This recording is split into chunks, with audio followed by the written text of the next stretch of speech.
आज हम बनाएंगे चटपटा, तीखा और मजेदार मिर्च का अचार जो घर की नॉर्मल चीजों से ही मिनटों में बनके तैयार हो जाता है। ये इतना टेस्टी है कि इसे आप पूरी पराठा, छोला भटूरा चाहे जिसके साथ खाएं, उसका स्वाद 4 गुना बढ़ जाएगा। जैसे कि मैंने आपको बताया था, मैं यूट्यूबर के अलावा एक होम शेफ भी हूँ और ऑर्डर पे अचार सेल करती हूँ। ये वाला अचार मेरा कभी स्टॉक में रहता ही नहीं है क्योंकि बनने के पहले ही पूरा सेल हो जाता है। वही वाली रेसिपी शेयर कर रही हूँ।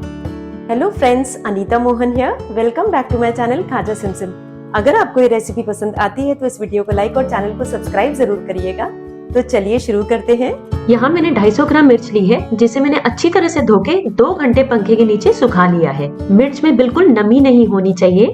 फिर इस तरह से हम सारे मिर्च के डंठल निकाल देंगे। देखिए यहाँ सारे मिर्च के डंठल हट गए हैं। फिर हम मिर्च को इस तरह के बाइट साइज में काट लेंगे। आप चाहे तो लंबाई में भी काट सकते हैं, लेकिन सर्व करने और खाने में इस तरह के बाइट साइज सही रहते हैं। देखिए सारे मिर्च कट के तैयार हो गए हैं। अब हम मसाले तैयार कर लेते हैं, जिसके लिए हम एक पैन चढ़ाएंगे गैस पे। पैन में हम डालेंगे 3 टेबलस्पून सौंफ, 2 टीस्पून जीरा, 2 टीस्पून साबुत मेथी और 2 टेबलस्पून सरसों दाना। हम इन मसालों को 2 से 3 मिनट तक मीडियम फ्लेम में चला लेंगे। हमें इन मसालों को भूनना नहीं है, केवल इनका मॉइस्चर सुखाना है। भूनने के बाद इन मसालों को हम ठंडा कर लेंगे और पीसने के लिए एक मिक्सी के जार में ट्रांसफर कर लेंगे। इसे हम दरदरा पीसेंगे, एकदम बारीक पाउडर नहीं बनाएंगे।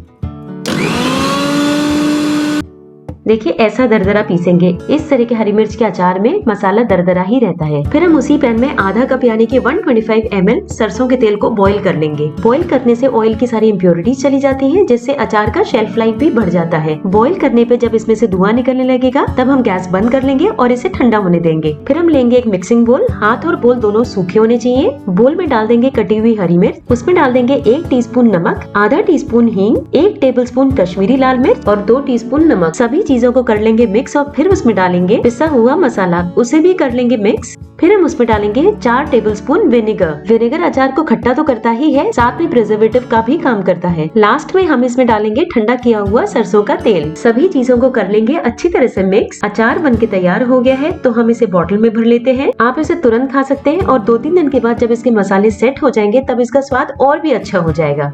अब क्योंकि मैं बल्क में अचार बनाती हूँ, तो मैं कांच की बोतल को उबलते पानी में धो के धूप में सैनिटाइज करती हूँ, जिसकी वजह से अचार कभी खराब नहीं होता। बोतल में अचार भरते वक्त हाथ और चमचा दोनों साफ और सूखे होने चाहिए। इस अचार को आप आराम से 3 से 4 महीने तक रख के खा सकते हैं और अगर फ्रिज में रखेंगे तो साल भर इसका मजा उठा सकते हैं। इस वाले अचार के संग दाल चावल, पूरी, पराठा, नान का स्वाद इतना जबरदस्त लगता है कि खा के मजा आ जाता है। ये वाली मिर्च और ये मसाले तो हमेशा ही घर में रहते हैं, तो देर किस बात की। निकालिए सामान और बना डालिए ये अचार। उम्मीद करती हूँ आपको आज की रेसिपी पसंद आई होगी। अगर आपको ये रेसिपी पसंद आई तो इस वीडियो को लाइक और शेयर और इस चैनल को सब्सक्राइब जरूर करिएगा। बेल आइकन हिट करना ना भूलें ताकि आपको मेरे सारे लेटेस्ट वीडियोस के अपडेट्स आते रहें। Thank you for watching.